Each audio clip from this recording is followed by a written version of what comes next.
kwamba mwanamke ni kiumbe dhaifu, ni mama wa nyumbani, haruhusiwi kufanya hizi kazi.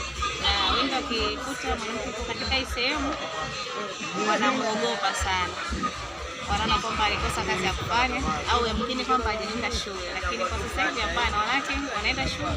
Hii kazi sasa tunaenda darasani tunasoma, na ukitoka darasani ndio unakuja kufanya hii kazi. Sana za zamani kwamba mtu atachukuliwa tu nyumbani anakuja kufanya hii kazi kwa njia ya uzoefu, au kwamba labda mtu ni mvuta bangi au anakunywa pombe sana tunaweza kufanya hii kazi. Lakini kwangu mimi hapana, sinywi, sivuti bangi, niko kawaida na nafanya kazi hiyo, na napenda nikiwahudumia watu katika mazingira mazuri, kwa sababu kama anaweza kuhudumia watu waliolala wengine wakiwa hai, vipi hao ambao wako wamelala hawezi kuongea? Natakiwa nahudumia vizuri zaidi, kwa sababu hao hawezi kufanya chochote. Kwa hiyo mimi natakiwa kufanya zaidi kuliko walipokuwa wao wakiwa wazima, kwa sababu akiwa mzima ataweza kumwambia sogeza mkono akasogeza, lakini ukimwambia sogeza mkono hawezi kusogeza. Kwa hiyo huduma mimi natakiwa niwape vizuri. Sio ukifanya hii huduma unapata sababu kwa Mwenyezi Mungu, na unapata baraka pia, kwa sababu kitu ambacho atamani kutendewa akiwa hai au angejitendea unamtendea wewe katika mazingira mazuri. Kwa hiyo nayo ni thawabu pia.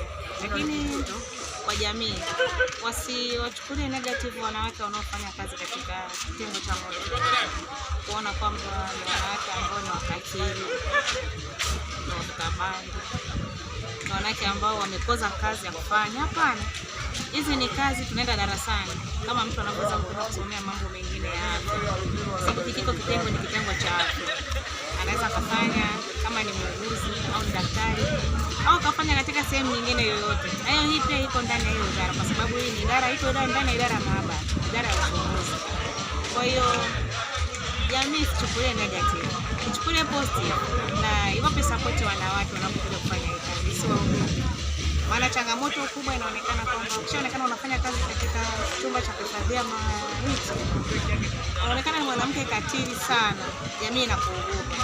Wakati mwingine anakuambia kabisa naogopa kuoa au naogopa kuwa na mahusiano, kwa sababu naogopa, kwa sababu mzao kuishi nao watu, siku moja nikafanya makosa na wewe ukaja ukanishika ukaniua.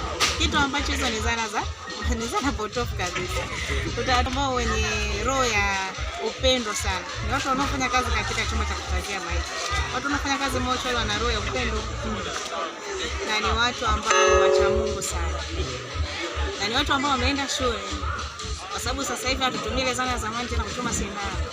Tunatumia mshipa unaitwa Femalati katika kuhifadhi, kuwekea dawa, ambapo mwili ukitumia huo mshipa, mwili unaweza ukasafishwa kwenda sehemu yoyote na usiharibike. Unaweza ukaweka mwili dawa usiharibike hata mwezi mzima kwa kutumia hiyo. Zamani tulikuwa tunachoma tu miili, ndani ya siku 2-3 miili inakuwa imeharibika, lakini sasa hivi huwezi kupata hiyo tena taarifa kwamba mwili sababu watu tunaenda shule, anasoma, wanajifunza, wakirudi wanakuwa wako vizuri zaidi.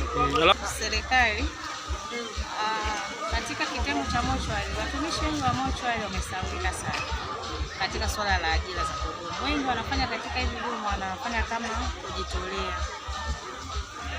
Baada ya kujitolea, wengine wanaacha kwa sababu watakuwa muda hawana kada nyingine za afya.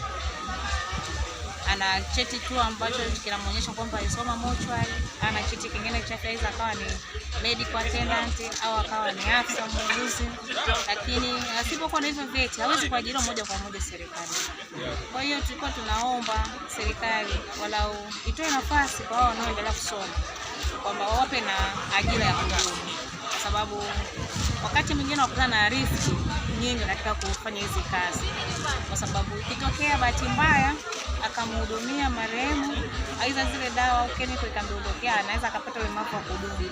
Waza ana ajira ya kudumu, kwamba tayari anakuwa ni kikwazo kwa familia, hana tena mtu wa kumsaidia katika kuendesha ile familia yake. Pia hata kama atakuwa na watoto, basi atakosa watu wa kumsaidia kuwasomesha wale watoto. Tayari tunarudi jamii ile ile tena inarudi chini, badala kwenda mbele tunarudi nyuma. Kwa serikali naomba iangalie namna bora ya kuwasaidia kupata ajira hawa watumishi wa mochwari. Sawa. Kwa kuwa mama ni mwanamke rais wetu wa Tanzania Daktari Samia Suluhu Hassan.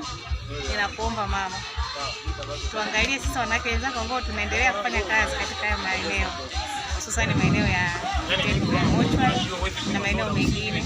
Unajua umetoa ajira nyingi sana, tunakushukuru kwa hiyo, kwa kutoa hizo ajira za kutosha. Bado tunaendelea kukuomba, na hata hao wengine ambao bado hawana ajira wape hizo ajira. Na mimi mama ni msikivu, unatusikia, tunakuombea kila kazi unayoifanya, kila hatua unayoifanya kwa kupigania Tanzania yetu. Unajua ni mwanamke, umeonyesha dira nzuri, umetupa mfano na sisi wanawake wa kukuiga kwamba tumepata mwanamke ambaye shupavu, ni jembe ambaye analofanya kazi bila kuchoka.